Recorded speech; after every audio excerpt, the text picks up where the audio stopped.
It's tournament time, guys! Oh, we all love it, don't we? It's utter hell. I'm the normal playing guy. So, new local LRs come out. They keep getting better and better, right? So now we have Pilaf, Shu, and Mai. Brilliant. So let's have a look, see what they do. Now, of course, this will take you probably a year to Rainbow, and that's if you're rushing to get the first all the time. But I tell you now, you do not need to rush. As long as you place in the top 150, you'll get more than enough copies over its lifespan. So here we go.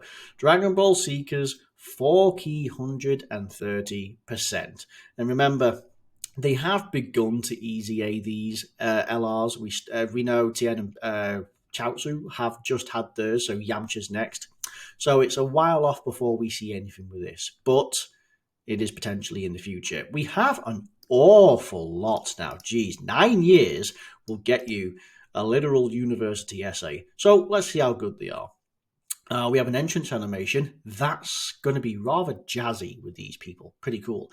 Physical to AGL, tech or STR. All right, so you randomly change physical to AGL, tech, or STR for 5 turns. Is that interesting? I'm curious to know what we do then with this. Could be like a LR physical Broly kind of deal. So we have 120%. Okay, what are we looking at? So 55%, we're coming in with a rather respectable 12.7 thousand defense, 13, so basically 14,000 attack. Should you be one of the few to get two with a dupe, you're looking at actually it's rather good. 15,000, nearly 15,000 defense, 15,500 attack. Wow, serious improvement on defense with just one dupe. But even at 55%, it's actually really solid. Okay, so 120%, sure, but you notice there's no key. So we have 40% of stats on super attack and an additional 40% if it's an 18 key. What do we get? We raise attack. So technically, you're actually getting 40% defense and 70% attack.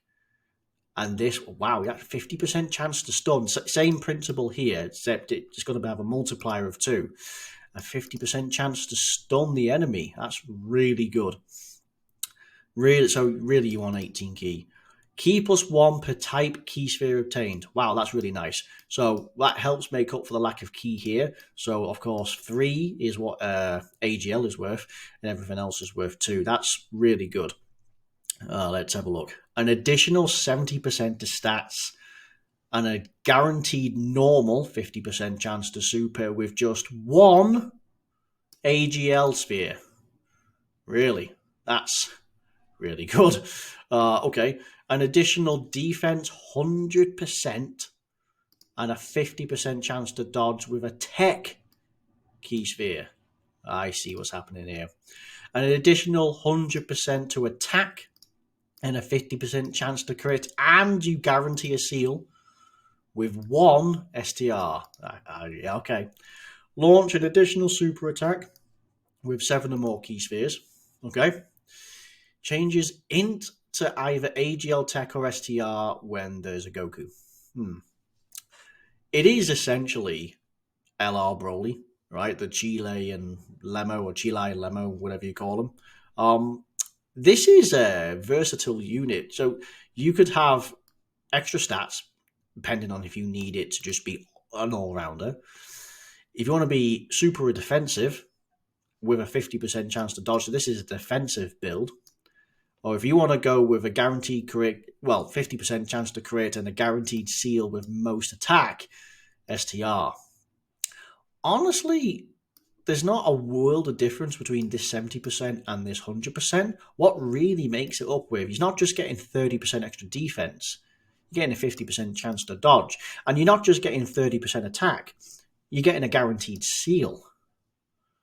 And every super attack, remember, will give you 40% defense and attack, and an additional that if it's an 18 key. So you could go for this, and if you get an 18 key, you're going to be looking really good. But if you go for the attack as well, seal with all this, and again, all rounder, you could have attack and defense. So you could say for like majority of cases, you just want to go this, right? You want to go for the AGL. That's really how it is.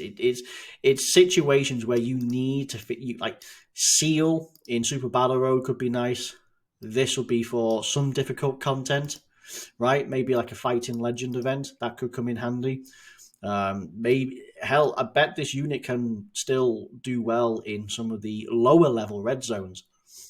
That could be good. Uh, this is nice. It's nice, but 7 is difficult because we don't have rainbow orb changing. We do have. I mean, it's it. I mean, it's we do randomly change for 5 turns. It changes physical to AGL, and then tech or tech or STI. So you do get physical changes to AGL, then you get tech or STI as well. So there are plenty. And it's again, you got to be against a Goku. If you're not against a Goku and past 5 turns, you might struggle to get anywhere in here. This is a way of counteracting the amount of key needed. But without any rainbow orbs on here, you might still struggle to get this. The additional super attack could be really good. I'd imagine this applies just once. So don't expect additionals to help out. It's either you get 40% on a 12 key, or you get 40% and 40% of that on an 18 key, in essence. No active skill, that's fine. It'd be pretty cool if he did. Okay, so what do we have? The stun chance, by the way, is really nice. So factor in that he has the seal chance, the stun chance, the dodge chance. It's actually really good. So we have Brainiacs, Brutal Beatdown, Thirst for Conquest, really. Incredible Adventure, Guidance of the Dragon Ball, Shattering the Limit, and Legendary Power. Okay, at first glance, that's actually really good. Even stuff like Brainiacs, because we're talking like Bulma, who would pull up Brainiacs, Incredible Adventure, Guidance of the Dragon Ball, and Legendary Power. So we're talking like these two are really good because they always fit well together. And Brainiacs is 15%. That's attack and defense. That's 7%. So again, that's actually really good. Who does he share that with? Thirst for Conquest, Incredible Adventure, Shattering the Limit. So Thirst for Conquest giving 15%. That's actually really good. Between having Brainiacs and Thirst for Conquest helps out with DB Saga for Bulma, because it's also buffing Bulma, not like, but she could solo the game. He's fallen off a little bit, but he's still good when he transforms. I think this is the transform state. And he still has Thirst for Conquest. This actually admitted. No, this is the standard. This is it.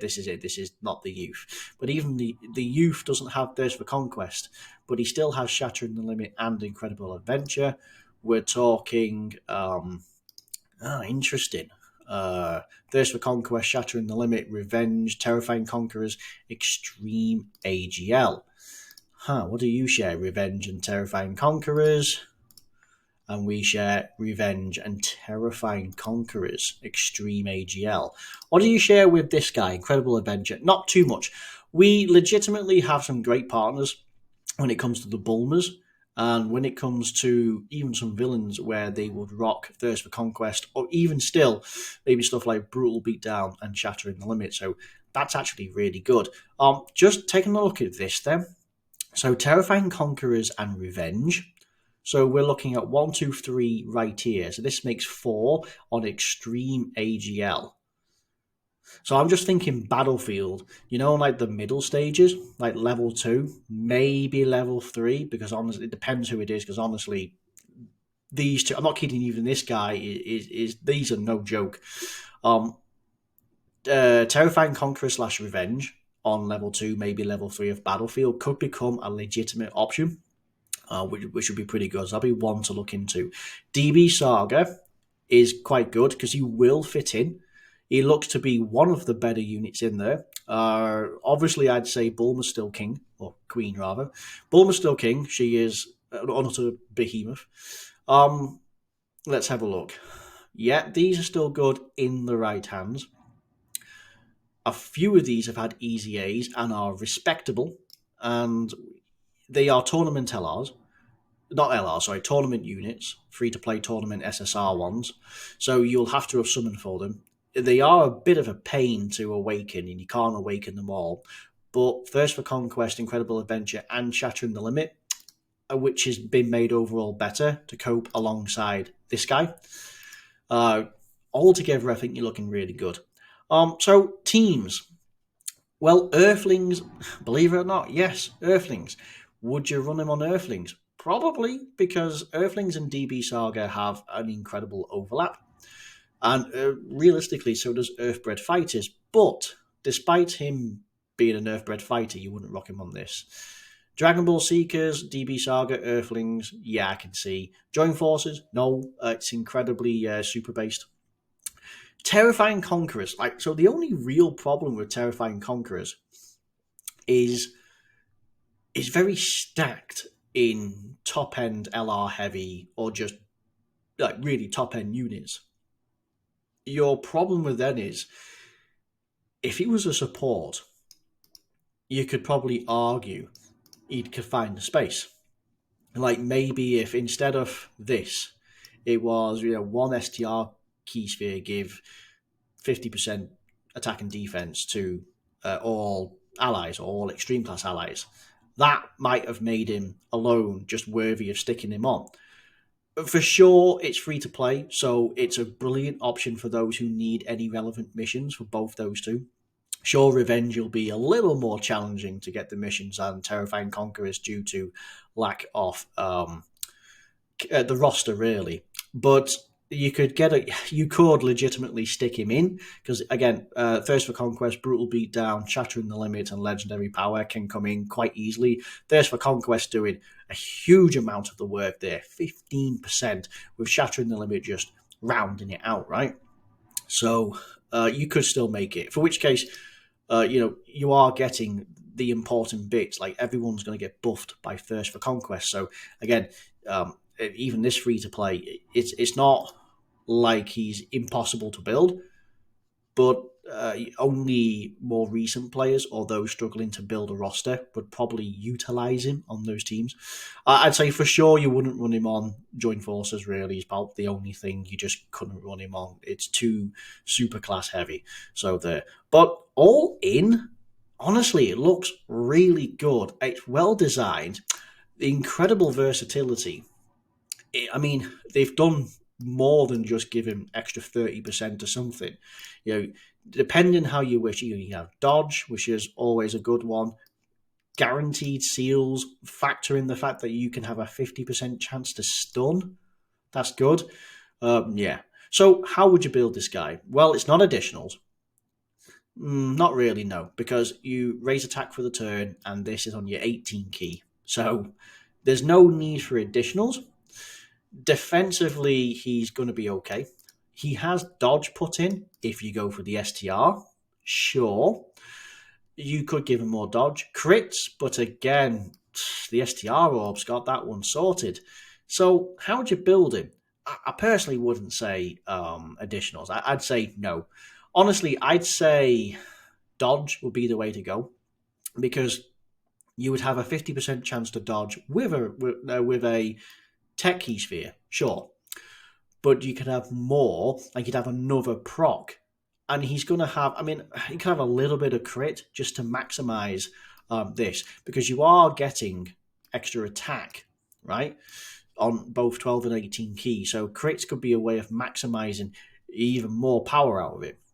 So you could probably go with mostly dodge, a little bit of crit. Do not put additionals. Because again, you would increase the attack, but I feel like it's not much compared to getting one of these. That's the thing. Chances are the lion's share of the attack you're going to be getting is like probably from like the AGL or the STR orb, right? So going for scraps with this on an additional, it's probably not really worth it. And again, there's no status effect on this. So I would say dodge with a little bit of crits would be the best build for this unit.